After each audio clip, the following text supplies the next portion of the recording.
again. This is going to be a same topic as the last episode, unfortunately, because I stumbled across a clip that I told myself I was going to respond to for sure. Why I forgot about it when I made my last episode is a mystery to me. But after going through, I was going to be making some responses to some of the things that Leighton had responded to me way back when he made 2 episodes responding to one of my episodes. Found this clip again where he's reading an article where he thinks he's sort of refuting the idea or the claim of Calvinists that we're always choosing according to our greatest desire. So that's what we're going to be going over today. I would highly recommend, if you have not heard the past episode, which is Influences in Determinism versus Free Will, that you stop this episode and go listen to that one. It's going to be very helpful, although I suppose not entirely necessary. Another thing I wanted to mention before we get into it is something that happened recently. There was a debate over the idea of dynamic omniscience, which, as far as I can tell, is a fancy name for open theism. But it was between Warren McGrew and Tyler Vela. Tyler does the Freethinker podcast. So if you guys search YouTube for Does God Possess Dynamic Omniscience, that's the debate, and I highly encourage it. It was a really good debate. Tyler did a great job.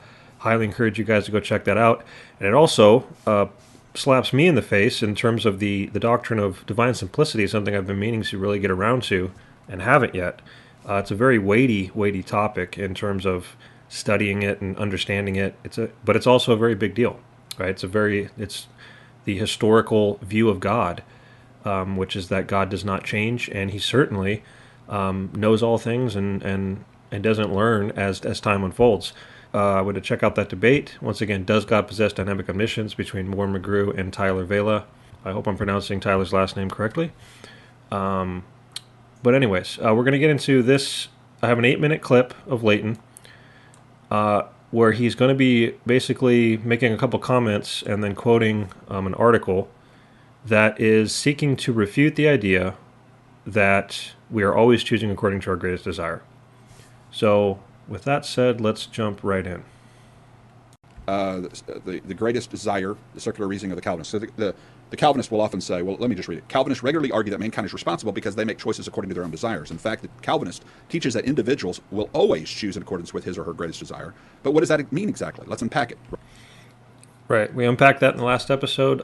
What does it mean exactly? All it means is that there is a determinative explanation. There's a coherence to reality. There is a reason why you chose what you chose. Right? So we are simply pointing out that if a choice is free and it's not forced, then you're doing what you most want to do in each circumstance, right? If it were anything less than what you most want to do, then there would have to be some sort of coercion involved to whatever degree when you stop and think about it, okay? And if you're going to attempt to argue against this, then the burden is actually on you to explain how a choice could be made that is according to less than your greatest desire, and that could in any sense be described as a free choice, right? I mean, if doing what you most want can be obviously considered free, then what would be doing what you least want in a situation? Is that like sort of free or just a little free? I mean, this is something that people like Leighton never really explain.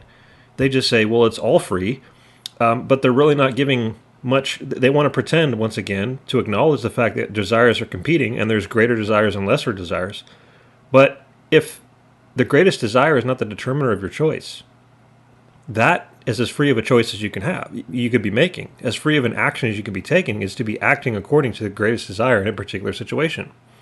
And one of the important things we pointed out in the last episode is you can't think about this topic lazily. You can't just start saying, well, I didn't want to do it, but I still did it, so obviously I was doing what I least wanted. No, as we pointed out in the last episode, there's determinative reasons.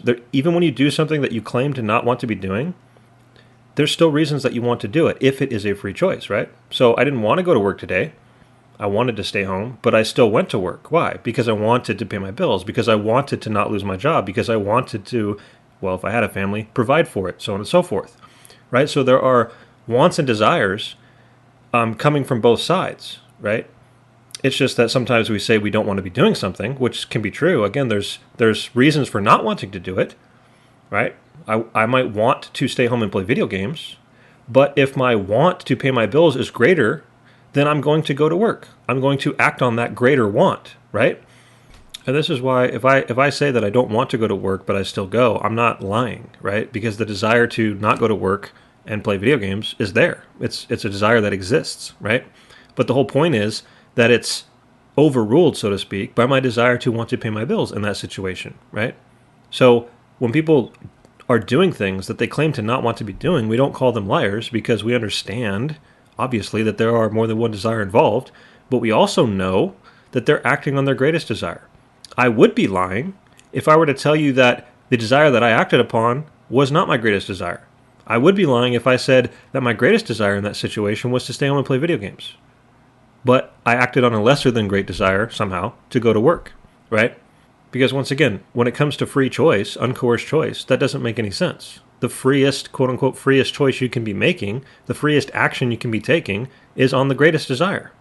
And so this begins to become very ironic for the free will side, because if freedom in this context, if freedom is doing what you want, then doing what you most want would be you being most free, right? So ironically, in a deterministic worldview where you're always acting according to your greatest desire, in a deterministic worldview, you are always acting most freely. And for the free will side, if you want to say that you're so free that you can actually choose, again, there's that extra choice, you're so free in free will that you can actually choose to act according to less than greatest desire, which would by definition be a less free choice than acting on your greatest desire, then you're somehow, and this is the problem once again, when you try to insert extra layers of choice, you're somehow going to say that you chose to make a less than totally free choice, which is a joke, right? But these are the knots that the free will side will tie themselves in when they try to get down to this level, right? This level is where free will disintegrates, and they just have to make constant appeals to mystery, constant circular logical fallacies, and so on and so forth, right? I would ask the free will side, why would choosing according to your greatest desire be a bad thing? If that by definition is a truly free choice, right? Why would always acting according to your greatest desire be bad? That's as free as you can be. Anything less than your greatest desire would be less free. I mean, it's almost like now we're talking about degrees of freedom. So you think that being able to act less freely is what is actually giving you more freedom.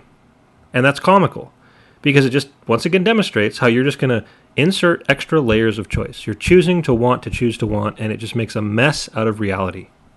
And this is what's funny, is the free will side is going to accuse me of making assumptions. They're going to accuse me of assuming that people act on their greatest desire without proving it. But I don't know how else to prove it than to point out that it is the only way to make any sense out of reality. It is the only way to give a justification or an explanation as to why people are taking particular actions in particular situations. You see, it's actually the free will side that is making assumptions. The free will side is assuming, first of all, that free will is a thing, and they're assuming that they can somehow choose to act according to a less than greatest desire. And I pointed out in the last episode, there's all the difference in the world between saying that your choice is the result of your greatest desire, you act according to your greatest desire. That puts choice and desire in the proper relationship, right? You choose to do something because you want to do it, not the other way around. You don't choose to want to do something. You choose something because you want to choose it. And so you can call that making assumptions if you want, but what I'm doing is simply recognizing that reality has a coherence to it, right? There are reasons behind why people do things. The free will side is the one that is making assumptions and is basically saying, well, this mystical, magical free will is choosing amongst all these desires, and sometimes it chooses the greatest one, and other times it chooses the least greatest one, and we don't really know why, right? You can't ever give a reason why, because that would, once again, affirm determinism, refute free will. And so I would flip this accusation of just making assumptions back on the other side, right? And I would say that, how do you know that someone is not acting according to greatest desire? How would you know? How would you be able to prove that my claim that people are acting according to the greatest desire is false? And you can't disprove it if you stop to think about it, because all you're going on, if I were to ask you, how do you know that somebody acted according to a lesser than greatest desire, the only thing you could go by is their claim, just their word. They say so, right? So once again, I would claim that my greatest desire was to stay home and play video games, but I somehow acted on a lesser desire to go to work and pay my bills. It's just my saying so. But when you try to apply that to a coherent reality, once again, it doesn't make any sense. Because again, acting according to greatest desire is as free as you can be in terms of doing what you want. So if that's free, then what would you acting according to a lesser than greatest desire be? These are the sorts of explanations the free will side needs to give. And once again, as far as making assumptions, I am assuming nothing more than that your will and your thoughts and your emotions, everything that goes into you making choices, is just as much a part of reality as anything else that God has created and anything else that God sustains. That's my assumption. You want to call that assumption? Okay, fine. I'm guilty as charged. My assumption is that you and everything that makes you you, right, is part of reality, just like everything else. That doesn't make you like everything else in every respect, right? Inanimate objects don't have wills and emotions and thoughts and these sorts of things.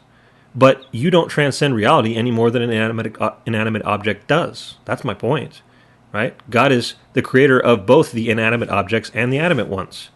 He is just as much a creator and a sustainer of you and your thoughts and your emotions and your will as he is a creator of anything else in this universe. That's my assumption. My assumption is that you do not transcend reality. You do not transcend your own existence. You do not have this magical thing called free will that allows you to do what people like Leighton Flowers say and somehow choose what you want to choose. That's all that's being said. Now, flip that around on the other side and their assumption of free will. Their assumption is that there's a part of you that is actually transcendent to everything else in reality. There is a part of you that does not act according to the idea of cause and effect, right? You look around you, everything else is acting. One thing leads to the next thing, leads to the next thing. ABC 1, 2, 3. Reality is connected. There's a coherence to it, and everything else except you and your free will somehow. So who's really making the greater leap in assumption here? Is it me in assuming that you are just as much a created thing as anything else? That God is just as much a sustainer of you as he is a sustainer of everything else that he's created? Am I the one making the crazy assumptions? Or is it the side that is saying that somehow you transcend everything else? Something that needs to be answered. Ronnie Rogers expounds on the Calvinist argument with the appropriate citations. Calvinists believe that man is free to choose according to his greatest desire. For example, Jonathan Edwards believed that what he called the strength of motive, quote, end quote, strength of motive. He said concerning such, I suppose the will is always determined by the strongest motive. Therefore, Edwards argued that one freely chooses to act in accordance with his strongest motive regarding the nature of free choice. He also said that it is the ability to do what we will or according to our pleasure. So that's what a compatibilist believes. Right. The freest possible choice you can have is acting according to your greatest desire. That you're free as long as you're doing what you want, okay? You're acting in accordance with your pleasure. You will always act according to whatever that strongest desire is. Okay? And remember, when we're throwing around the word free or freedom, we have to clearly assign a reference point, right? In this discussion, we're talking about freedom in the sense of doing what you want and not being forced, right? So even I, as a Calvinist, even though I might not use the phrase free will, I can use the phrase acting freely, right? Because I've already very clearly laid out what I mean by that. You're acting as freely as you can act when you're acting according to your greatest desire in a particular situation, right? And both sides would agree of freedom in the sense that you're doing what you want and not being forced. Everybody, right, Calvinist or not, can call that freedom. But what we don't agree on is that I, as a determinist, would be saying that your will is not free from what you want. The free will side wants to take your will and completely separate it from those things and say that your will is free from what you want. Okay? That's what they're saying. And we demonstrated several times in the last episode why people like Leighton, they insert that extra layer of choice before the wanting so that somehow you're choosing what to want. You're not merely acting according to your greatest want in a particular situation, but your wants are just there, sort of on the table, and then you're choosing which want to act according to. But this is once again that circular, infinite regress, illogical problem that I've pointed out. Because when Leighton uses a phrase like choose which desire to act on, or choose which desire to fulfill, what is acting and what is fulfilling? Those are choices, right? Those are choices in and of themselves. Actions, choices, we're talking about choices here. So if you're going to say you chose which desire to act on, you are saying you chose which desire to choose according to, right? And so you're basically saying you chose what you chose, right? At the end of the day. And so asking whether your will is free to act according to what you want, most want, is not the same thing as asking if your will is free from what you want or most want. If you're going to deny that you always act according to your greatest desire, then you are saying that your will is free from your greatest desire. It's free from it, right? You're separating your will from your wants and desires. Instead of having a coherent reality where your choices are the results of your desires, which is what we all know to be true when you stop and think about it. If you're acting freely, you're doing what you most want. Your desires are determining your choices in particular situations. But free will has to separate those things. And so what you do in the process, when you separate your will from your wants and try to move it before your wants so that you're somehow choosing which want to choose according to, then you're making this entire idea of greater or lesser desires completely irrelevant. If you're on the free will side, you shouldn't even be speaking of them as greater or lesser. People like Leighton, they have to recognize, there's competing desires. Well, the competition is completely irrelevant if your free will is choosing the winner, right? Instead of there being a competition of desires and a ranking of desires, and there being determinative reasons behind why one desire is greater than another in a particular situation, you're trying to come along and say that all those determinative factors that would rank those desires are irrelevant, and your free will can just choose the winner, right? So it's completely meaningless that one desire is greater than the other. So you should stop talking about competing desires and just start talking about them as these general desires that you just choose to act on. And I can't help but repeat my infinite regress accusation, because remember, any choice that you make is going to have a want attached to it, right? You do something because you want to. You choose something because you want to. And so if you're going to try to insert an extra layer of choice in there, then you're also, by default, of necessity, inserting an extra layer of wanting. So why did you choose it? Because you wanted to? And then why did you want to? Because you chose to want to. But when you insert that choice, there's a want to, so you wanted to choose. And it just goes on forever. And you can talk about competing desires all day long, but again, they're made completely irrelevant. You see, my side doesn't have that problem. We can start at the choice and trace it backwards, right? One step at a time, and we keep going backwards. We don't circle back. We don't have to create some sort of logical problem. And that's what we laid out in the last episode. We laid out how from start to finish, or from finish to start, however you want to trace it, there is a determinative connection to what is going on. There is an explanation for each and every step along the way. And that is, by definition, what we would expect from a coherent reality. Consequently, according to Edwards, man's freedom to choose is determined by his nature and his desires. In other words, man is free to choose to do his greatest desire. Of course, this is the Calvinist view of free will as defined by compatibilism. It is important to note two very important components of this view. First, the desire or nature from which the desire emanates is not chosen, i.e. a person's past. Second, right, so that first point's very important, right? You don't, and all that's basically saying is you don't choose your choices. That's all that's being said, right? So why'd you choose it? Because you wanted to. Why'd you want to? And then you examine the situation like we did last episode, and you've got all these determinative reasons, you in combination with the circumstances, your past experience, your current mood, your current state of mind, how smart you are, your disposition towards the person you're interacting with. All of these things are unique to a situation, and they're going to result in a greatest desire, which then results in a choice, right? There's a total coherency to it.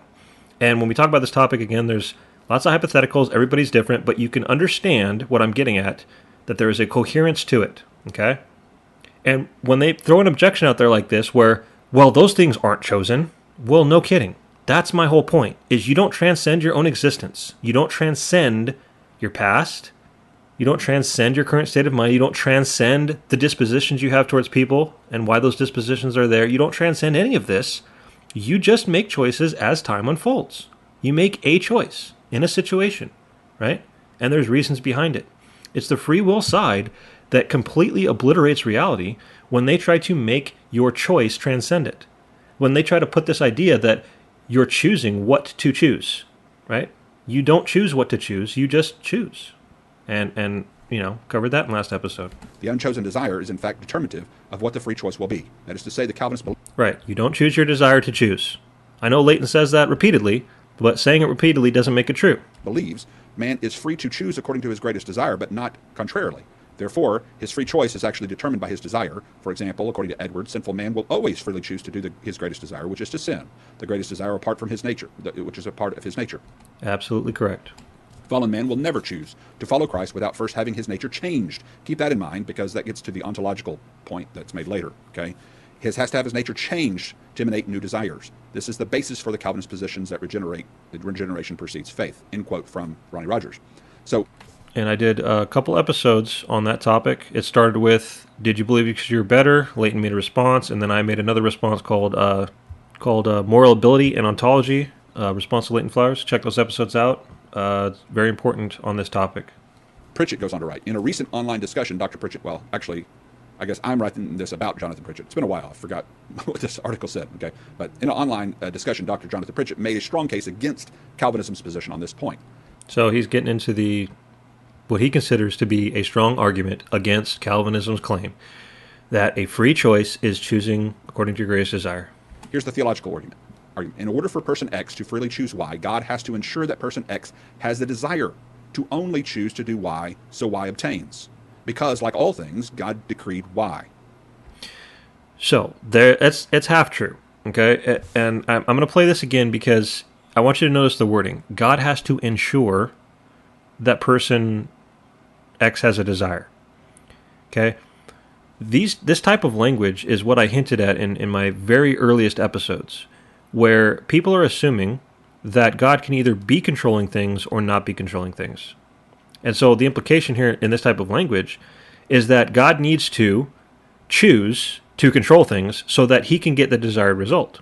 And as I pointed out in past episodes, God controlling you is not a choice that he is making, right? It is the necessary consequence of your very existence. God is not just your creator, but he's your sustainer. And he's your sustainer at all moments. So he has caused you to come into existence when he created you, and he causes you to continue to exist as he sustains you. And is anybody going to dare say that God is not in control of his own sustaining power? He was in control of how he created things. He was in control of precisely the way in which his creative power brought things into existence. Why would it not logically follow, then, that God is in absolute control of his sustaining power and the way he keeps things in existence? And if that truth is applicable to every particle of your existence, that would include your will, it would include your thoughts, it would include your choices, it would include your emotions, all of you. Okay? So I say this to point out once again a false assumption on the free will side.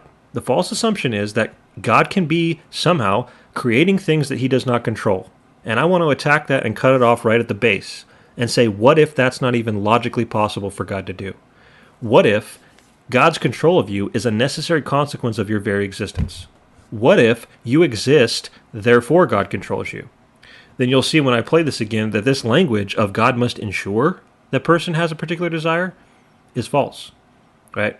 God is not micromanaging things because he needs to do it, otherwise other things would be happening. God is micromanaging things because they exist.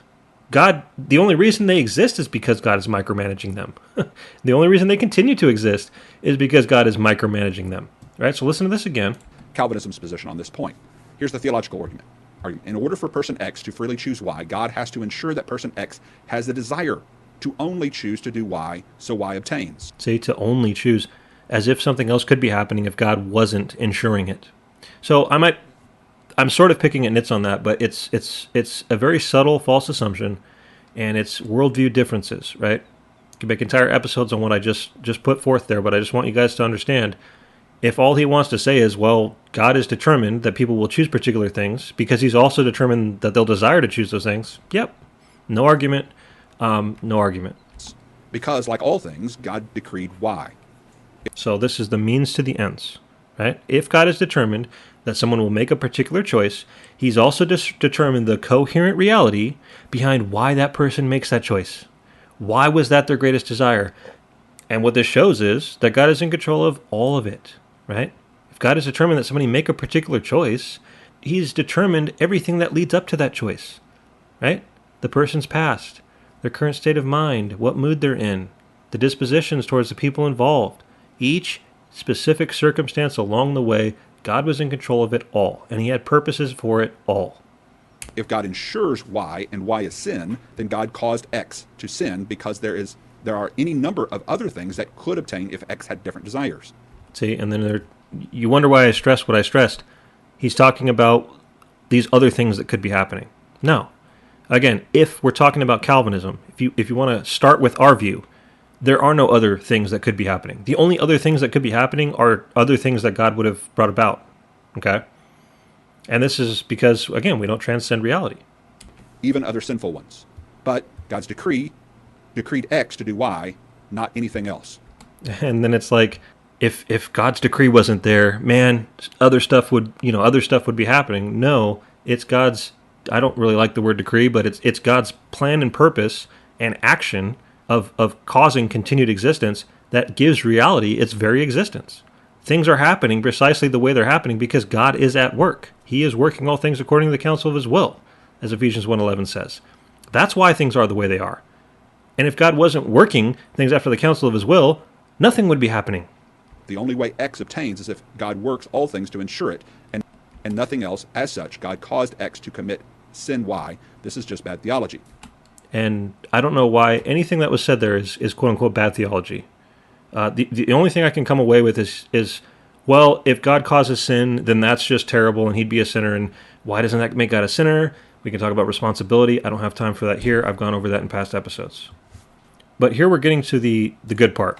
So this, what Leighton is going to quote here, and he's quoting it, which means he agrees with it, he considers this a valid argument, is the person who's writing this article is going to attempt to show, in the greatest of ironies, I've already shown, not just accused the other side of being a circular, infinite regress, illogical joke.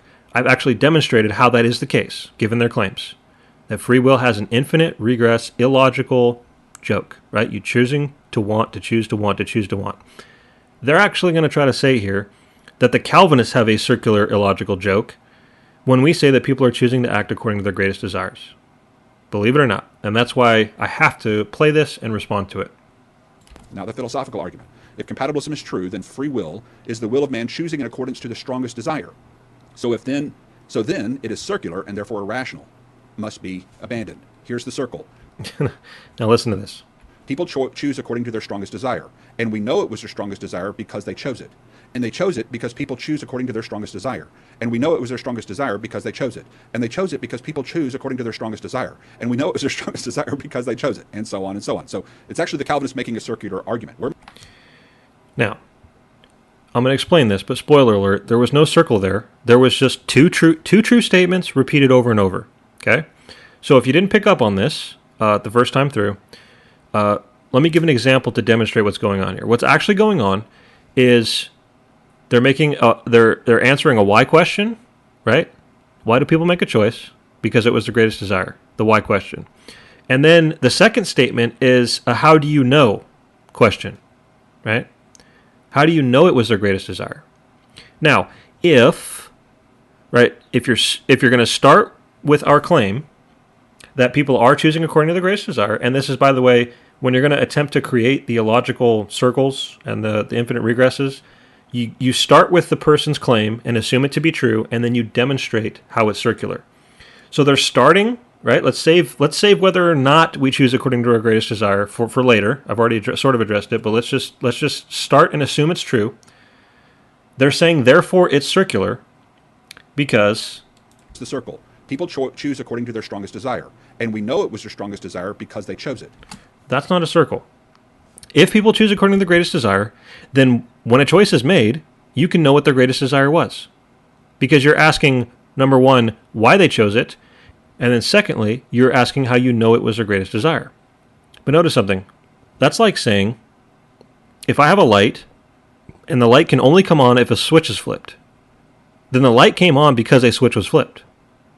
But you can also ask, how do you know a switch was flipped? Because the light came on. Right? And there's nothing circular about that. There's just two true statements from different angles. Right? Why did the light come on? Because a switch was flipped. How do you know a switch was flipped? Because the light came on. Okay? No logical circle there. Just two factual statements. And so listen to this again. People choose according to their strongest desire. And if that's true, then we know it was their strongest desire because they chose it. Precisely. It's not circular at all. Now, I think I can help out here, and maybe what he was trying to get at is the only way this would be circular is if you were answering the why question forwards and then backwards. So if you were to say, people choose according to their greatest desire, and the greatest desire was the greatest desire because they chose it, that would be circular. But that's not what this article said. Maybe that's what they were trying to get at. But that's not what this article said. All this article says is People choose according to their strongest desire. And we know it was their strongest desire because they chose it. Making a statement of why and then a statement of how you know. And I've already demonstrated, if a light comes on, it's because a switch was flipped. And how do you know a switch was flipped? Because a light came on. Because there is a determinative relationship between those two things. Okay? Now, I do need to point out that we need to be careful to not commit an actual logical fallacy, which is known as affirming the consequent, which is if A, then B, B, therefore A. So if there is more than one possible way for B to occur, then A is not always logically the way it is occurring. So in the light example, I was very careful to point out that the only way this particular light is coming on is if a switch was flipped. And if that's true, then the point I'm making is valid. Now, if the light could come on because somebody turned it on with something other than a switch, like their smartphone or something like that, well, then you could accuse me of committing some sort of logical fallacy. But just for the sake of this argument, I want to make it clear that as long as there is one direct connection between A and B, and the only way B is occurring is the result of A, then this statement holds true. Just a quick example to demonstrate this so you guys are all on the same page. The example given on Wikipedia, ironically, is related to the idea of lights and switches. It basically says, well, if a lamp is broken, the room will be dark, right? Therefore, if the room's dark, the lamp must be broken. Well, that's actually a logical fallacy of affirming the consequent, because there are all sorts of other reasons besides the lamp being broken that the room might be dark. Maybe the lamp's not plugged in. Maybe it's plugged in, but it's not switched on, so on and so forth, right? So you have to be careful when you're doing this A, B, B, therefore A logic.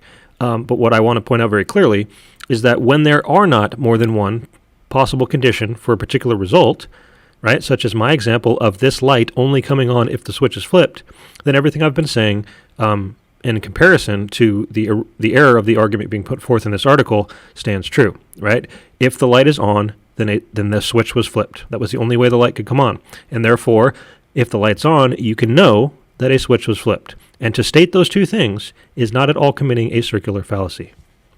So let's come back to this idea that the only way this would be circular is if you were saying people choose according to the greatest desire, and the reason it was their greatest desire is because they chose it.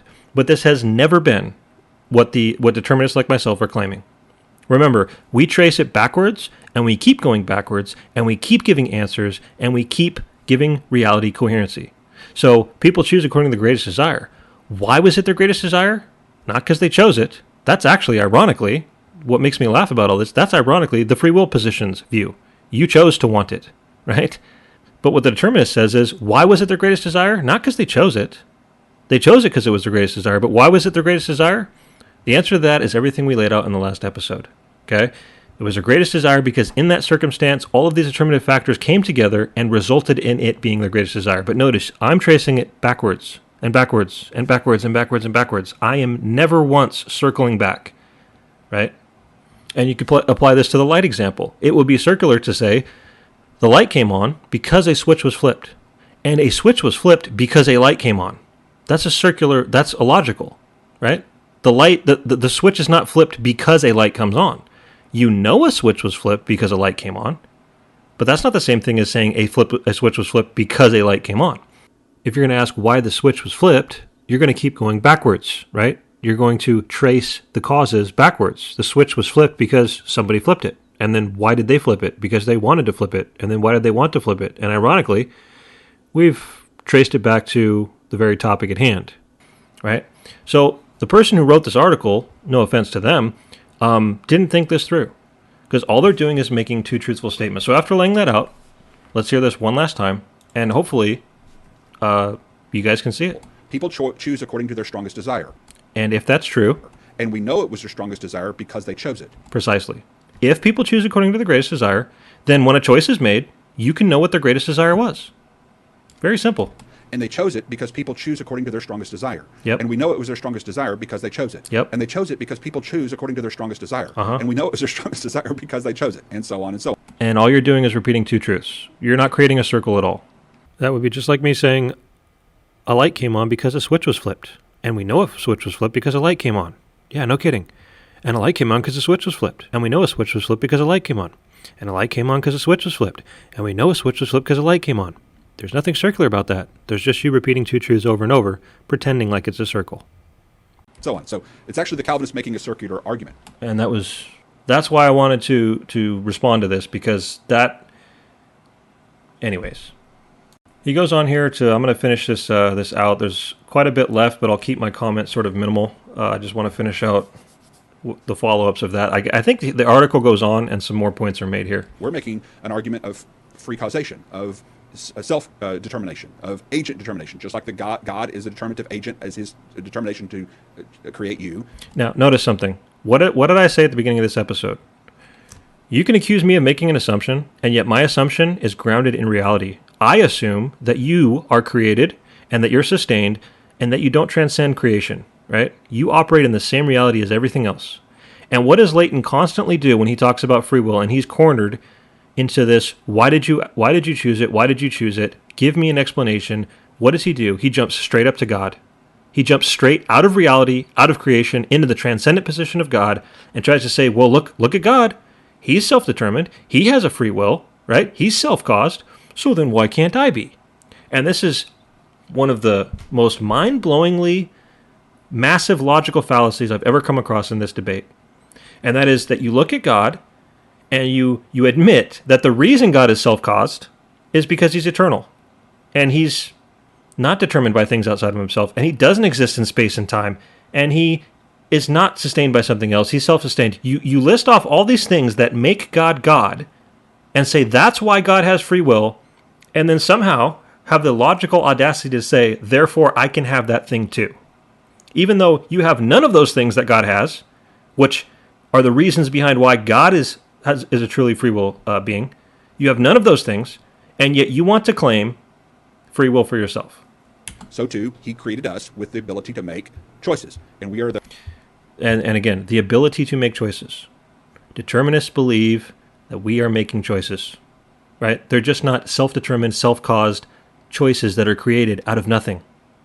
Therefore, the determiner of our choices. Desires are influential, not determinative. And we covered that in the last episode. Calvinism, desires are determinative, almost like animal instinct. Desires are determinative in particular situations, and that gives coherency to reality. It allows you to provide an explanation and a justification for why things occur.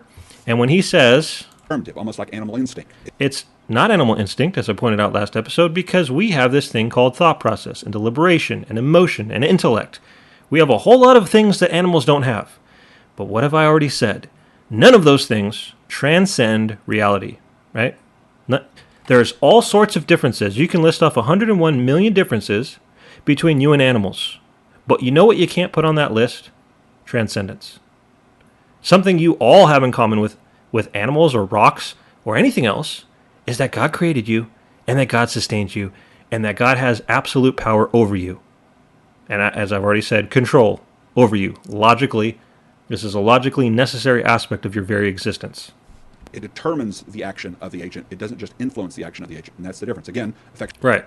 So at the end of all this causes and effects in particular situations, this results in you having a greatest desire, and you act according to it, and you're acting freely. Effectuality is read onto words like desire. It's not just a desire, it's an effectual desire. So what's the greatest desire? It's an effectual desire that God ordained for you to have that you could not have desired otherwise. Now notice, I keep saying desire, desire, desire.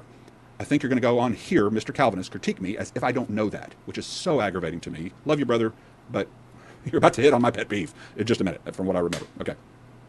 Pritchett goes on to write. And again, you'll have to see my episode, Moral Ability and Ontology, a response to Latent Flowers, for my response to that particular comment. Pritchett goes on to write. Dr. Pritchett writes, "It is a baseless, unprovable assertion. At most, we could say that the prevailing desire prevails. But this is a trivial claim and mere truism that says nothing about the strength or lack thereof regarding the desire acted upon. It only states that the desire acted upon was the desire acted upon. But that doesn't tell us anything. In fact, in experience, people always find themselves choosing according to less than their strongest desires." And this is critical, okay? Because this is what I brought out in the last episode. Let me play this again. But that doesn't tell us anything. In fact, in experience, people always find themselves choosing according to less than their strongest desires. In experience, people always find themselves choosing according to less than their greatest desire. And as I pointed out before, this is an illusion that you are under, right? Because you think very lazily, right? Decision making is just something we do, and we don't give much thought to it. So you look at something that you don't want to be doing, and you say, well, I'd rather be playing video games right now. And then you categorize that, lazily, as your greatest desire, right? But once again, if whatever it is you are doing that you claim to not want to be doing is a free act and you're not being forced to do it, then there's a want attached to that as well. Even though you're not wanting to do it, your reasons for not wanting to do it are different than your reasons for wanting to do it. I don't want to go to work because it's not fun. I don't want to go to work because it's hard. I don't want to go to work because I'm tired today. Lots of not wantings involved there, right? But I end up going to work. Why? Because I want to pay my bills. Because I don't want to lose my job. And those desires are greater. That's why I acted upon them. Okay? So don't let, and again, I challenge the free will side to give me a single hypothetical example or real example. You use your greatest imagination to give me an example of an instance where you chose to act according to less than your greatest desire, right? And I can pick it apart and show that no, there was a desire involved there and it was your greatest desire and there was reasons for it. I can do it with any free choice, quote unquote, that you're going to give me, right? And this is why this is all assertion, and you're not once going to hear anything in here that refutes the idea that you're choosing according to greatest desire. It's all just claims. Here's the biblical argument. If the theological argument above is correct, then God causes why. But the Bible teaches, let no one say when he is tempted, I am tempted by God. For God cannot be tempted with evil, and he himself tempts no one. But each person is tempted when he is lured and enticed by his own desires. Doesn't say by his sovereignly decreed desires, or by the nature he was born with that he has no control over, okay?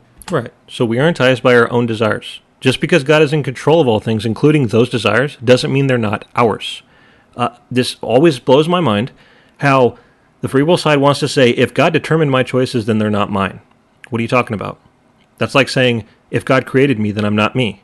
What are you talking about, right? God created you. He made you you. He made everything about you you when he created you. And yet that doesn't make you not you. That's in fact the very definition of why you are you. God made you who you are. So God having determinative control over aspects of you doesn't make those aspects not you. It by definition actually makes them you, right? So your choices are your choices precisely because God made them your choices. He determined them to be your choices. He created you and planned and purposed all things, including your choices. God is the creator, right? I know the free will side wants to think that you are a creator of your own choices, and unless you're creating your own choices out of nothing, that they're not really your choices, right? But the fact of the matter is that God is the only one who is truly a creator out of nothing. God is the one who gives meaning to all things, including you, including your choices. He was lured and enticed by his own desires. When the desire, when it has conceived, gives birth to sin, and sin, when it's fully grown, brings forth death. So he's quoting from James, where it says God does not tempt anybody. Once again, God determining that somebody be tempted is not the same thing as saying that God tempts the person. God would only be tempting the person if he entered in on the storyline level and actually did the tempting, right? But he doesn't do this. But as I've already said, God created all things and he sustains all things, which means that any time a temptation has ever occurred, whether it was Adam and Eve or you yesterday, God's power was at work in upholding the very existence of everything involved in that temptation. God upheld the person or the thing tempting you, and he upheld you and your desire to either be or not be tempted. He upheld it all. His power was involved in it all. He was working it all, right? Because you have to understand God in the transcendent position. God in the transcendent position is the only way to make sense out of any of this. And to say that if God determines that somebody be tempted is identical to saying that God tempted somebody, then I could just as easily flip that back on you and say that any time that God allowed a person to be tempted, knowing that they would be, knowing with certainty that they would be, then God tempted them, right? God allowed them to be tempted, knowing that they would be, and therefore, that's the same thing as saying God tempted them. But it's not, is it?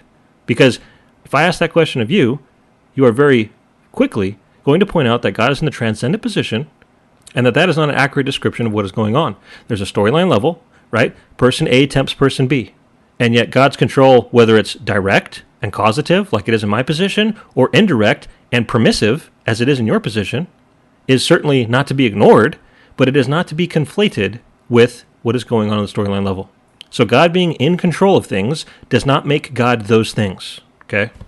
James 1, 13 through 15. That desire can't come from God, ensuring it is present for agent X to choose Y, because the Bible teaches that the desire for Y comes from man, not God. And this is so lazy. What do you mean from God? Right? Determinists aren't saying that God did the tempting. So what do you mean when you say that if determinism is true, the desire will be coming, quote unquote, from God? What do you mean by that? Again, I could flip that right back on you. If God had not allowed the temptation to occur, it wouldn't have even been occurring. So does that mean it was coming from God? Well, in the transcendent sense, in terms of God's control over things, the Bible says in multiple instances that various bad things are from God. Paul says in Romans 11, he concludes the chapter basically, after talking about the sinful disobedience of Israel, saying that all things are from God. So, Leighton's done this in the past. He's quoted Piper and said, who says that all things are from God. All we mean by that is that God creates all things, he sustains all things, he's working all things, he has a plan in all things, right? But he's in the transcendent position. That does not mean that all things are from God on the storyline level, right? When you come down to the storyline level, what's from God? Well, all the good things. God is working the good things in the believers by the Holy Spirit. So they're from God, both transcendently and on the storyline level in that sense. But evil is certainly not from God on the storyline level. God is not the one sinning. He is not the one, he's not forcing people to sin. He is not the one doing the tempting on the storyline level. So of course sin is from the world, as Leighton's about to go on here, right? This is all very simple when you understand God in the transcendent position. And this is not just a Calvinist thing. The only way to make sense out of vast majorities of the Bible is to understand God in the transcendent position. Pride and lust are not from the Father, but from the world. See what I mean? Pride and lust are not from the Father, but from the world. That is making a storyline level statement, and it's talking about people are prideful, right? People are lustful. And the various things that cause them on the storyline level, that cause them to be prideful and lustful, are on the storyline level. Just because God's in control of all the storyline level things as sustainer, does not mean that those things are coming from him on the storyline level. 1 John 2:16, okay? The Calvinist could... And again, flip it back on you. It's coming from the world, right? Right, Leighton? Is it the world that God created? Oh, it is? So pride and lust are coming from the world that God created. So it's coming from the world that came from God. So does that mean it's from God? Or can things be said to be coming from God in an ultimate sense and from God on a storyline level sense? And which context, which sense are the verses you're quoting talking about? Right? Again, Paul says in Romans 11:36 that from God and to God and through God, but from God are all things. From God and through God and to God are all things, including the very sinful disobedience of Israel mentioned in that verse. So, does sinful disobedience come from God? Is it contradicting your quotation here in John? No, it's not. Because Paul is talking about God having plans and purposes in all the things that he is working transcendently, over against the verse that you're quoting, which is talking about sin coming from the world on the storyline level. People being the ones sinning, prideful, lustful people, hardening hearts, so on and so forth. Reverse could actually say the exact opposite of that verse, and it would be true of their system. They could actually say pride and lust comes from the decree of the Father, ultimately. They could say that. That's a different statement. That's a different statement, Leighton. So no, we can't just say the opposite of the verse, because the verse is addressing the storyline level. Right? Sin exists in the world. Sin occurs in creation. That's where it comes, quote unquote, from. Right? But that's different than saying that ultimately all things are happening according to the plan and purpose of God. That's different. Even you believe that God knew all this stuff would happen before he created. Even you believe that God willingly chooses to uphold all these evil things and these prideful things and these lustful things while they occur. God's power is at work, even in your view, when these things are occurring. So if God is the sustainer of somebody who's being prideful, why isn't the pride coming from God? And your answer is going to be my answer. Where the Bible says, pride and lust do not come from the Father, the Calvinists could literally say, pride and lust come from the decree of the Father, come from the sovereign will of the Father. They could say that. In other words, they can say the exact opposite of what the Bible says, and it would not affect their theology whatsoever. That should tell you something, okay? But it's not the exact opposite, is it? Was Paul saying the exact opposite when he said that the sinful disobedience of Israel came from God? No. He was obviously just addressing the fact that God had a plan and purpose in everything that was occurring. It's in that sense that it came from God, right? When Joseph told his brothers that God meant what they did, he meant it. He meant their sinful actions for good. Does that mean their sinful actions came, quote unquote, from God? Right? Well, it depends on what you mean. Obviously, they came from God in terms of his plan, right? Obviously, it came from God if you're going to talk about him as being the creator and the sustainer. But again, that's a different category. And so, no, I reject the accusation that you could just say the opposite of the verse and it be true. So, but in order for X to choose sin, instead of sin Y instead of sin Z. Now notice that he's talking about two different sins because See, now we're going to with possibilities as if anything other than what God determined could possibly happen, which again is a false assumption that most people start with. it's not just a nature to do sin, it's a nature to do a particular sin. Correct. So you could lie by saying this, or you could lie by saying that, but both of them are still sins. You could murder somebody with a knife, or you could murder somebody with a gun. They're both still sins. But we're talking about the decree of God, not only deciding that you'll sin because of the nature that you're born with, but which sin you'll actually choose. It actually, God decrees the knife will be used rather than the gun on the sovereign and meticulous plan of Calvinist theology. Yeah, that's just like saying he's in control of everything, the means to the ends. It's like a restatement of the obvious fact. But again, Leighton, I would turn. So I'm saying yes. Okay, this isn't a U2 fallacy. I've just said yes. There's no problem. All there is you don't like it. But how do you not have that same fact? You believe that God created you and could have created you differently. So there's 101 million different ways that God could have created you. And therefore there's 101 million different lives that you could have had. And therefore there's 101 gazillion different sins that you could have been committing. And yet whose ultimate choice was it for you to exist in the way and be created in the way that you were created? It was God. So how is God not, by choosing which of those 101 million different lives you'll get, determining which of the 101 gazillion different sins that you'll commit in those lives? He's obviously, in anybody's worldview, the ultimate decider of these things, isn't he? And so how you would consider it an argument to point at Calvinism and say, oh, God's not just determining that someone will sin, but precisely which sins they'll commit.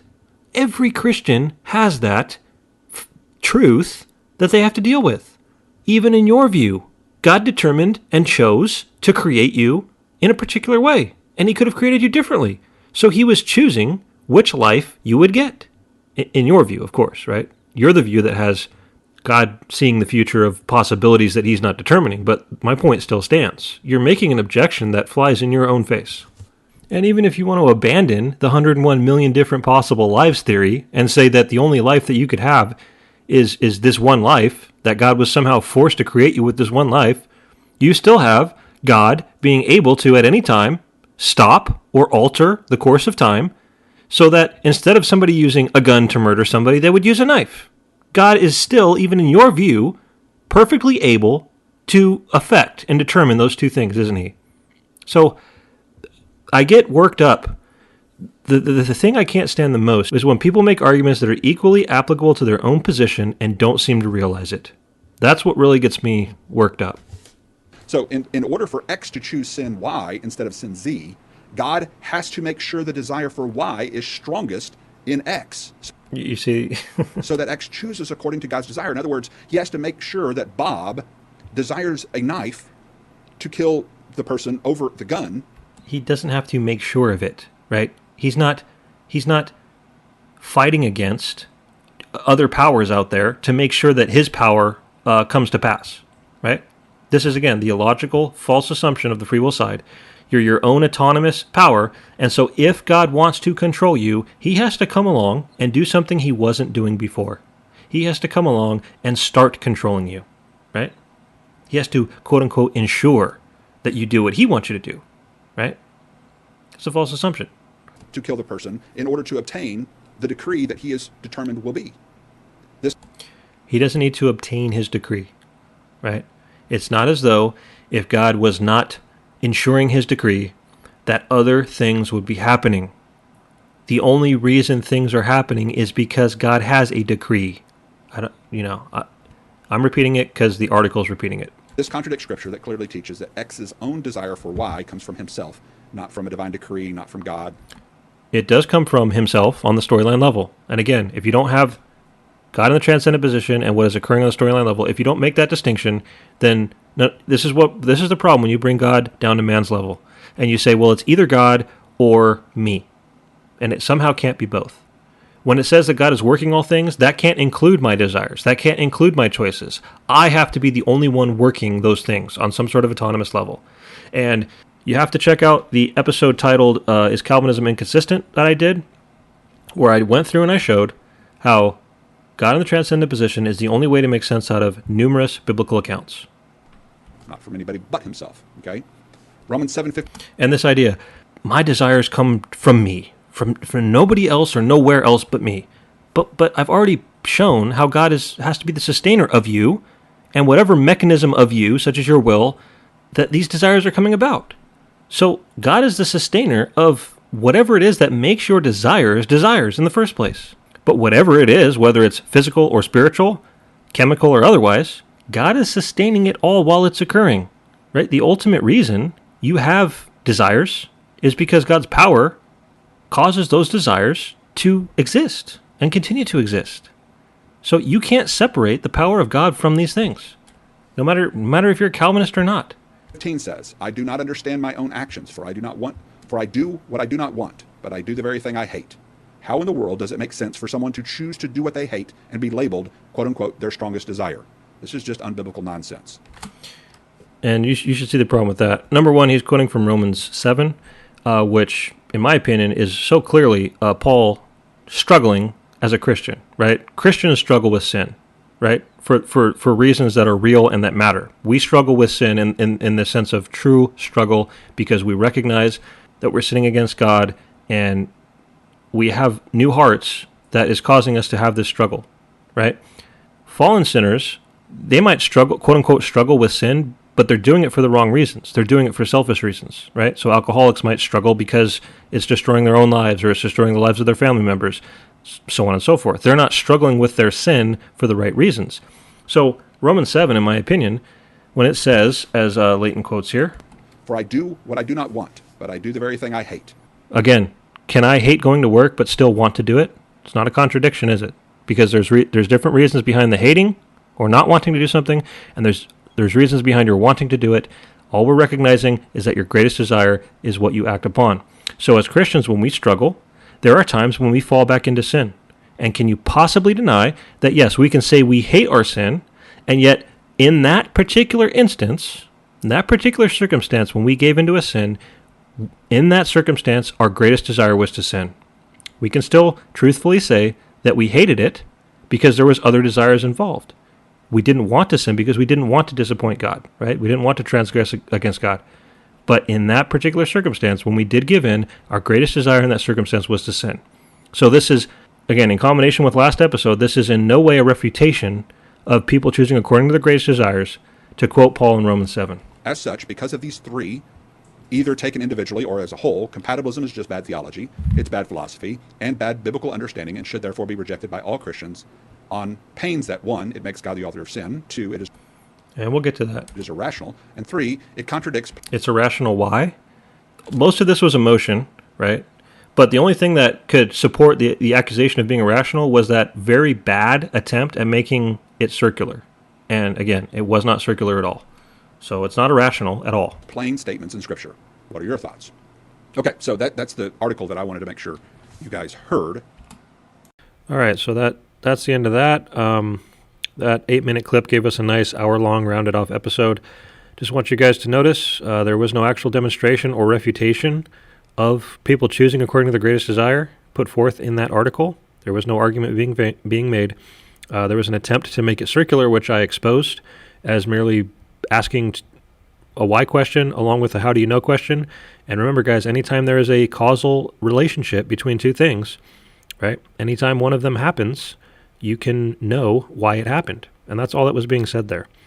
So there was a bunch of extra little, emotional objections and, false assumptions about, well, if God determines this or that, and we've encountered those all before, so I commented on those. But with that said, not quite sure what I'm doing next. Again, my problem is not really a shortage of material or things to do. It's really just the time to do it.